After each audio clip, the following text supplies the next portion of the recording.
Dili dyan na mo makalimutan guys, no, first time na nangyari sa among buhay nga nag-home service mo, pero double purpose talaga kaayo kasi nanguha pa kami ng rambutan. Grabe, daming rambutan. Tapos, pinapakanta pa kami kasi nga gusto nilang pakantahin kami guys.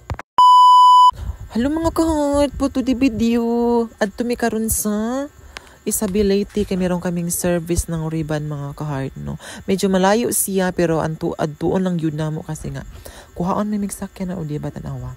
Social kadyo ang peg ang tuya bibangs.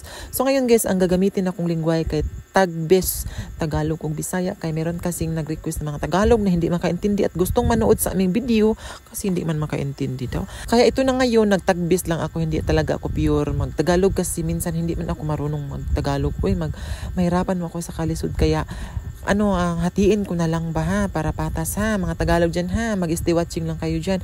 Kung hindi pa ka naka-follow sa aming Facebook at saka nakasubscribe sa aming YouTube channel, mag-follow ka muna at mag-subscribe sa aming YouTube channel kung bago ka pa lang. At lalo na sa aming dito sa TikTok guys ha. So ayun na mga kahart, pilar ba istorya no, yung abot namin pilaran ka minutes kay naama lagi service. Kung lang kami, kung nag-commute lang kami mga 1 oras siguro guys or kalahati pa. Pero meron na kinuha man kami ng service guys, kutsi pa guys. O diba sosyalan, erkon kayo dahil lami kayo sa feelings. Pagkuman, 25 minutes lang ba gayon nakarating na kami guys. Diba ang bilis? Iba talaga pag merong service. Pero in fairness guys, ganindot kayo ilang paligid guys. Kana ang lawak ng kanilang space. Yung space daw nila is nasa 100 square meter. Maganda na siya guys.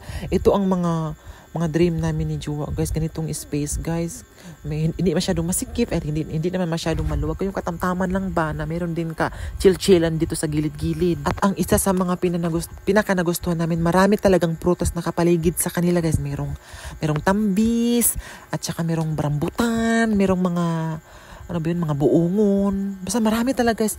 Ito talaga, parang na-relax talaga ako dito. Tapos ang linaw-linaw. Pagkatapos guys, hindi mo na kami nagsalang diretso ng riban kasi pinakanta mo na kami ni Sir. Sabi, kanta ka muna Nick. Sige, kumanta naman ako kasi gustong-gusto ko naman. At pag abot na mo, nagluto mo po iyang misis. Kaya wala pa mi nakasalang diretso. Kaya relax, pahinga. Kasaglit sa pahinga para naglakad ba. At saka kay baba mo guys, yung customer namin, dito lang nila kami nakita sa TikTok guys, kasi sabi nila nasayahan sila, na-entertain, basta naganahan, sabi pa naganahan, nagustuhan nila kami guys, kaya kanang try sila nga magpa-home service nagpariban at try nila kami guys, kaya andito na kami guys. Diba dako kaayong tulong ang social media, lalo na pag may mga ganito kang mga kanaang talent, diba? Ang laking tulong talaga na more client ka talaga guys. Pagkahuman gibabad pa na mo ang medisina lagi sa buhok ni ma'am, nanguha mo na kami ng rambutan, ayan, hindi na talaga naganto si Jowa guys, nagsaka na talaga siya ba. Sabi ko, pag mabali gali ng sanga, lagwabo gazug, pero simba ko lang grabe gazud, marami talagang bunga yung rambutan. Sabi ni Sir, kanang kukunin na talaga namin lahat yung mga hinog para daw kasi hindi naman nila makukuha kasi nasa ibabaw.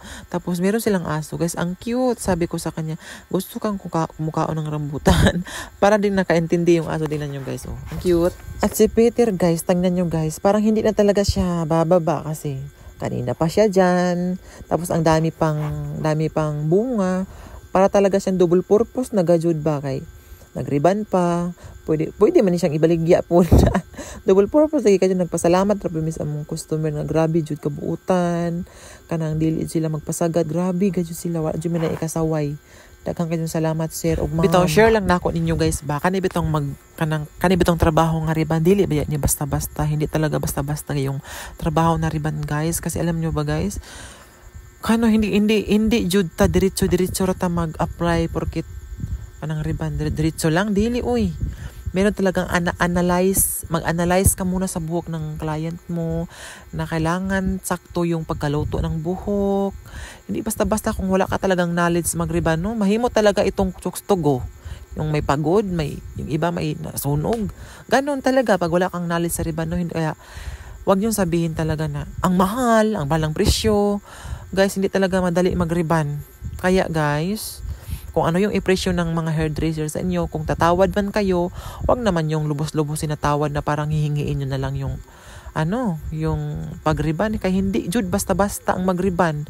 Kaya gamit talaga ang utok, talent, knowledge nimo para hindi madaot ang kalalabasan pagkatapos magriba. Kasi may mga na-encounter kami mga customer na grabe talaga makatawad guys, parang hingiin na lang. Ganon, kaya sa mga kagaya ko namang hairdresser, pwede naman tayong magpatawad pero wag naman yung sobra.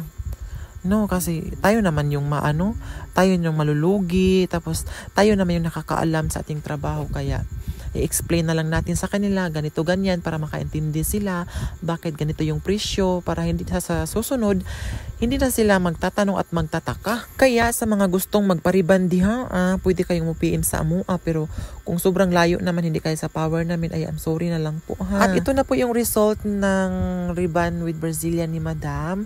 Kayo na pong bahala kung nagustuhan nyo po ba mga ka-heart ang resulta. Napunan jud mi guys.